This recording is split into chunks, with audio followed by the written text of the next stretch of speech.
wa waandishi wa habari na Tume ya Mheshimiwa Rais ya uchunguzi wa wahusika wa ghasia na ukiukwaji wa sheria katika matukio ya ghasia za wakati na baada ya uchaguzi mkuu wa Oktoba 2025.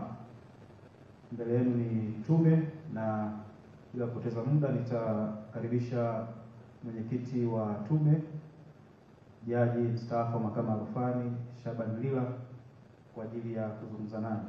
Mheshimiwa Mwenyekiti, karibu sana. Ndugu wanahabari, tunashukuru sana kwa kujitokeza kwenu leo kuitika wito wa tume kwa lengo la kupitia kwenu kuarifu umma wa Tanzania kwamba tume aliyoiunda Mheshimiwa Rais ya kuchunguza wahusika wa ghasia na uvunjifu wa amani inaanza kazi rasmi.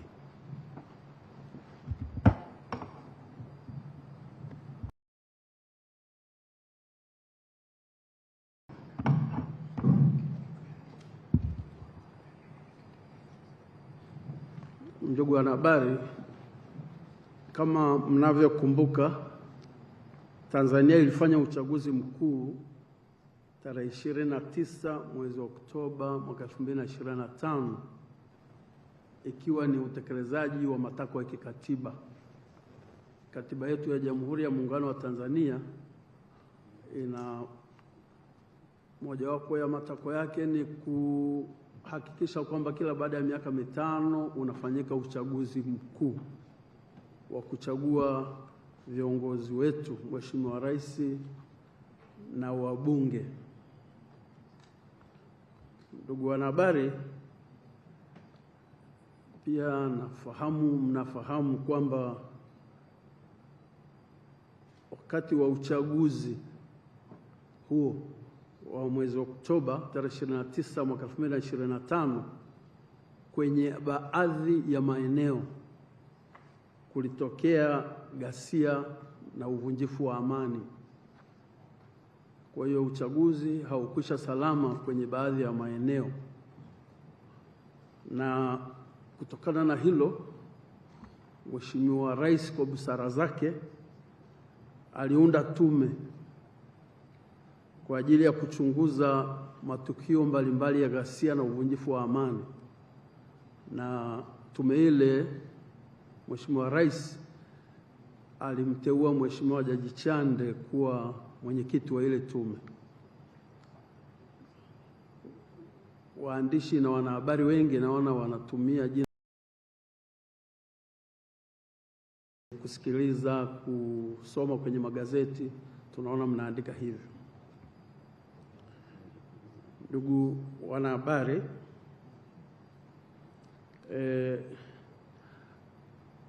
kutokana na ghasia zile na uvunjifu ule wa amani kulitokea madhara mbalimbali, na kutokana na matukio yale ya madhara yaliyojitokeza, Mheshimiwa Rais aliunda tume hii mpya kwa ajili ya kuchunguza yale matukio yanayotokana na madhara yaliyojitokeza kwenye zile ghasia na uvunjifu wa amani. Kwa hiyo tume hii ni mpya na imepewa jina la Tume ya kuchunguza wahusika wa ghasia na ukiukwaji wa sheria wakati na baada ya uchaguzi mkuu wa Oktoba 2025. Na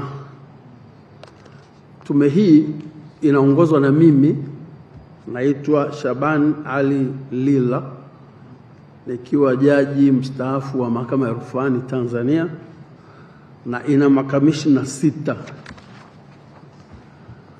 Makamishna hao ni kama wafuatavyo. Wa kwanza kabisa tunaye Mheshimiwa Jaji Petrus Tileinge Damasebu. Yeye na ambaye ni huyu hapa, yeye ni naibu jaji mkuu Kuu na mjumbe wa mahakama ya upeo ya Namibia. Kwa muundo wa mahakama kule Namibia, wao wana utaratibu wa kuwa na naibu jaji mkuu. Sisi Tanzania hatuna utaratibu huo. Sisi tuna jaji mkuu kwenye mambo ya utawala, anayefuatia ni jaji kiongozi. Sasa wao wana naibu jaji mkuu, na yeye pia kama nilivyosema ni jaji rais wa mahakama kuu. Wakati sisi hapa kwa mujibu wa katiba yetu, kiongozi wa majaji wa mahakama kuu ni jaji kiongozi, wao wanamuita rais, ni jaji rais wa mahakama kuu. Na kwa utaratibu wao, huyu ambaye kwa kwetu hapa angekuwa jaji kiongozi, kwao ndo anakuwa naibu jaji mkuu kwenye masuala yao ya kiutawala wa mahakama. Na Mheshimiwa Namibia anakuwa pia ni mjumbe wa mahakama ya upeo kule kwao.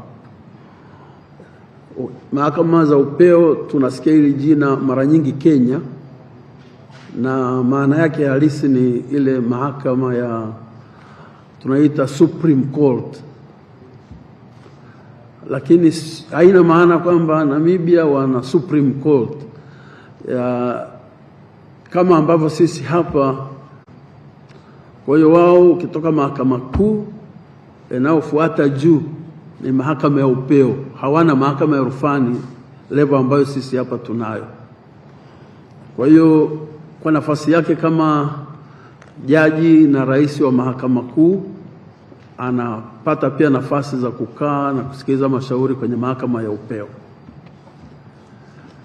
Mjumbe mwingine wa tume ni Mheshimiwa Barishaki Boni Cheborium.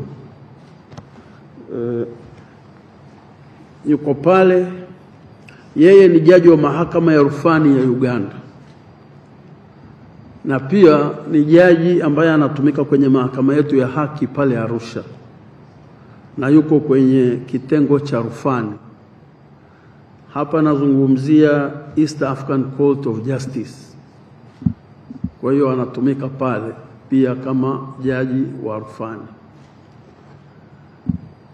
Mjumbe mwingine wa tume ni Mheshimiwa Gad John Mjemas ambaye yuko pale. Yeye ni jaji mstaafu wa mahakama kuu Tanzania. Mjumbe mwingine ni Mheshimiwa Awadhi Mohamed Bawazir, yuko mwishoni pale. Yeye ni jaji wa mahakama ni jaji mstaafu wa mahakama kuu ya Tanzania. Na mwisho tunaye Mheshimiwa Aishiel Nelson Sumari, yuko hapa. Yeye ni jaji mstaafu wa mahakama kuu Tanzania, ambaye kwa mujibu wa sheria ya tume za uchunguzi naye anateuliwa na Mheshimiwa Rais, na huyo ni Bwana Paul Kadushi ambaye yuko mwanzoni pale. Ndugu wanahabari, lengo kuu la tume hii mpya aliyoiunda Mheshimiwa Rais ni kuchunguza ili kubainisha wahusika wa ghasia na ukiukwaji wa sheria katika yale matukio yaliyotokeza wakati wa uchaguzi na baada ya uchaguzi wetu mkuu wa mwaka 2025. Pia tume hii ina jukumu la kuchunguza waliosababisha madhara mbalimbali yaliyojitokeza wakati wa ghasia zile na uvunjifu wa amani. Tunafahamu na tume ya Mheshimiwa Jaji Chande ilibainisha wazi kwamba kulitokea vifo, na ikataja kwa mujibu wa uchunguzi wao kwamba walibainisha vifo vya watu 518, lakini pia tume ile ilisema inawezekana idadi ni zaidi ya hapo, kwa sababu si wote walipita kwenye utaratibu ambao wangeweza kutambuliwa. Na madhara mengine yaliyojitokeza ni majeruhi na pia watu kupotea. Kwa hiyo tume hii inawajibu madhara haya: vifo, majeruhi na watu kupotea wakati na baada ya uchaguzi wetu mkuu wa tarehe 29 mwezi wa 10 mwaka 2025. Tume hii katika kutekeleza majukumu yake imepewa hadidu za rejea 5, na huu ndio uwanda ambao tume hii inaenda kufanyia kazi, ndio mipaka ya mamlaka ya hii tume. Hadidu ya rejea ya kwanza ni kwamba kuchunguza na kubaini wahusika wa ghasia na namna kila mmoja alivyoshiriki katika kupanga, kufadhili, kuratibu au kufanya ghasia za wakati wa uchaguzi mkuu wa Oktoba 2025. Kama tulisikiliza vizuri hotuba ya Mheshimiwa Chande wakati anawasilisha ripoti ya uchunguzi waliofanya, alisema kwamba ghasia na fujo zilizotokea wakati wa uchaguzi na baada ya hapo hazikufanyika kwa bahati mbaya, badala yake zilipangwa, ziliratibiwa, zilifadhiliwa na zilitekelezwa kwa mpango maalum. Kwa hiyo tume hii imepewa jukumu la kuchunguza na kubainisha wale waliohusika na hayo. Hadidu rejea ya pili ni kuchunguza matukio mahususi ya hizo, ikiwemo suala la vifo visivyo vya kawaida vya watoto na watu wa makundi maalum. Katika kudhibiti zile ghasia na uvunjifu wa amani, kuna madhara haya yalijitokeza ya vifo visivyo vya kawaida vya watoto na watu.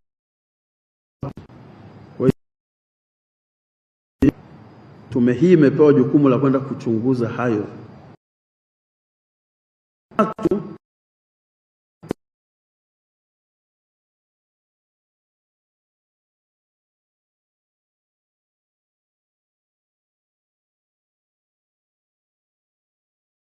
Taratibu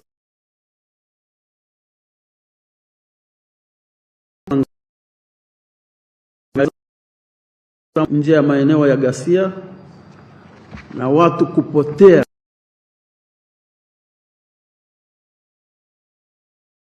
wa Oktoba 20. Hadidu rejea ya 4 ni kuchunguza madai ya matumizi ya nguvu kuzidi kiasi,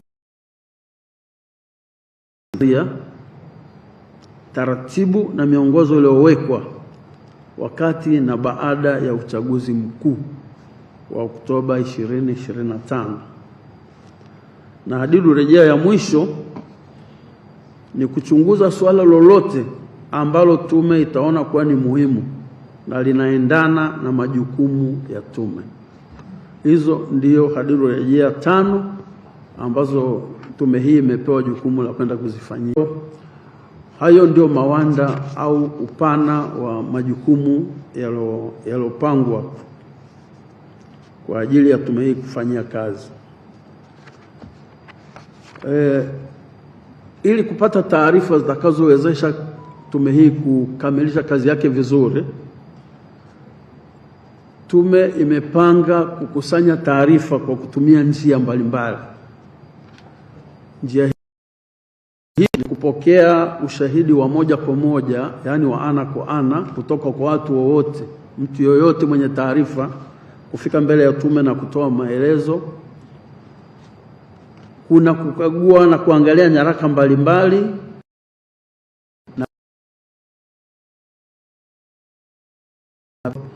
yataonekana kwamba yalihusika kwa namna moja au nyingine na matukio yale ya ghasia na uvunjifu wa amani. Na katika kufanya haya yote tutazingatia sana sheria na kanuni zilizopo kwenye ukusanyaji wa taarifa. Pia baada ya kukusanya, itatoa nafasi kwa wale wote ambao kwa namna moja au nyingine watahusishwa katika yale ambayo yatakuwa yamezungumzwa kuhusiana na hadidu za rejea. Tuhumiwa kwa namna yoyote ile au atakayehusishwa na maelezo ya watu mbalimbali watakaojitokeza mbele ya tume, itawapa taarifa ya kuwaita, na hizo taarifa tutakazowatumia kuwaita zitakuwa zinaonyesha kwa ufupi ni mambo yapi pengine wakifika mbele ya tume wanatakiwa waje watolee maelezo. Kama mnavyofahamu, ndugu wanahabari, tume imepewa siku 150 kukamilisha kazi hii. Ni muda ambao tunapaswa kuutumia vizuri sana katika kukusanya habari na hatimaye kuchambua na hatimaye kutoa maoni yetu na kuweka kwenye ripoti ambayo tunatakiwa tumkabidhi Mheshimiwa Rais. Ndugu wanahabari, tumewaita kwa lengo la kupitia kwenu tuwaombe mtusaidie kutoa taarifa kwa wananchi kuhusiana na haya majukumu ambayo tume imepewa, na mwananchi yote mwenye taarifa zozote basi afike mbele ya tume. Mtusaidie kuwahamasisha na kuwapambanulia wananchi kuhusiana na kuwepo kwa tume hii. Mwananchi yoyote mwenye taarifa zozote anaweza kuwasiliana na tume yetu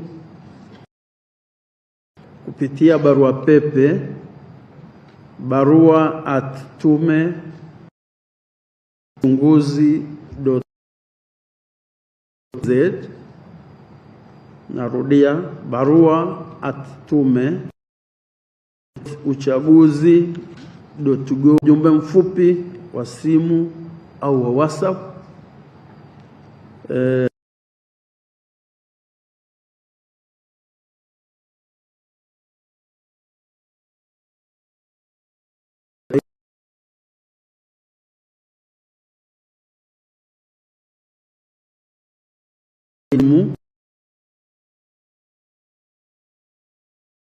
Namba 0737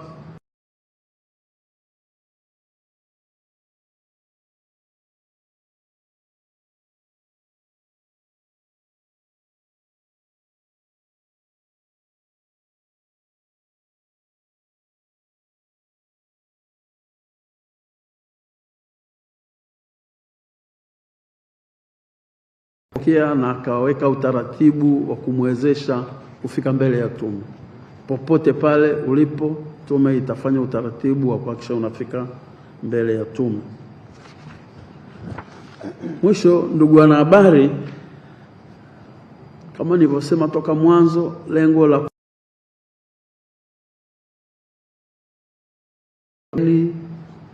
na kwa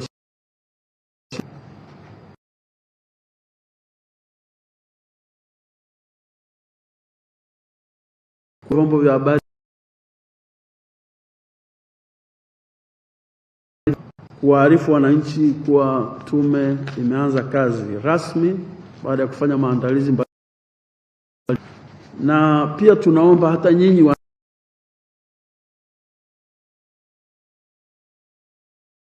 basi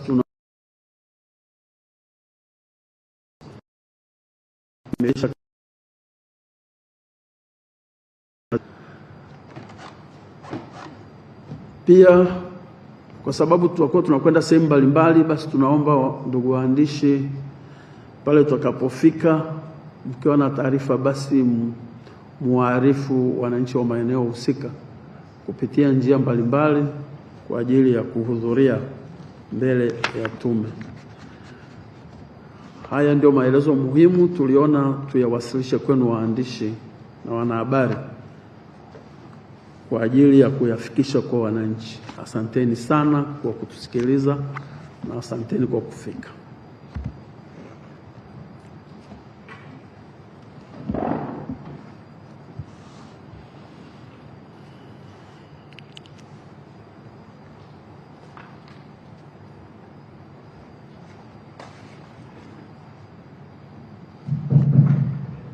Tuna habari kutokana na chache sana za kuuliza maswali kwa tume, na hivyo niwakaribisha.